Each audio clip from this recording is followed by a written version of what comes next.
আপনারা দেখতে পাচ্ছেন আমার কাছে এই অ্যাডমার ইনসাইডটা আছে। এই ইনসাইডটা আমরা এর কি কাজ এবং জ্যাসিড, থিপস, চোষক পোকার মতো কত রকমের পোকামাকড় মারতে সাহায্য করে।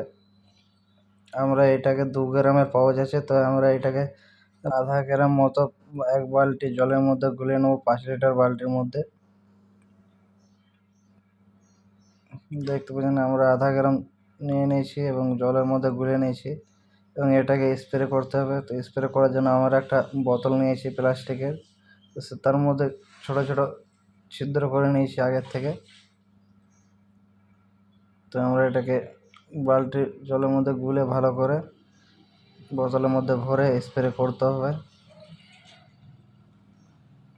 তো আমরা বোতলে ভরে নিচ্ছি প্রথমে। তো ঢাকা বন্ধ করে আমরা দেখতে পাচ্ছেন এই কারলা গাছের এই পাতাগুলো কিছু কিছু কুঁকড়ে গেছে। তো এই কুঁকড়ে যাওয়াগুলোর জন্য আমাদেরকে এই অ্যাডমার নামে ইনসাইডটা স্প্রে করতে হবে।